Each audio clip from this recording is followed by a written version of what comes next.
ప్రార్థన దేవునితో మాట్లాడుట. సామాన్యంగా ఏ సమయంలో దేవుడికి ప్రార్థన చేయాలి?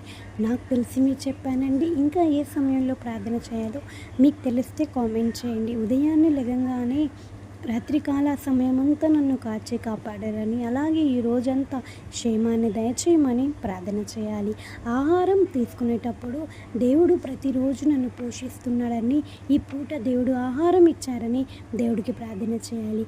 స్కూల్కి కాలేజీలకి వెళ్ళి వచ్చేటప్పుడు, నేను వెళ్ళి వచ్చే సమయంలో దేవుడు నన్ను సంరక్షించాలని దేవుడికి ప్రార్థన చేయాలి. ప్రయాణానికి ముందు నేను వెళ్ళే ప్రయాణంలో ఎటువంటి ఆపదలు ప్రమాదాలు జరగకుండా క్షేమంగా చేరుకోవాలని దేవుడికి ప్రార్థన చేయాలి. ప్రయాణం తర్వాత ప్రయాణంలో ఎటువంటి ఆపదలు సంభవించకుండా సహాయం చేశారని దేవుడికి ప్రార్థన చేయాలి. రాత్రి పడుకునేటప్పుడు రాత్రి కాలమంతయు నన్ను కాచి సంరక్షించారని, మీ చిత్తమైతే మరొక నూతనమైన రోజుని నన్ను నడిపించమని దేవుడికి ప్రార్థన చేయాలి.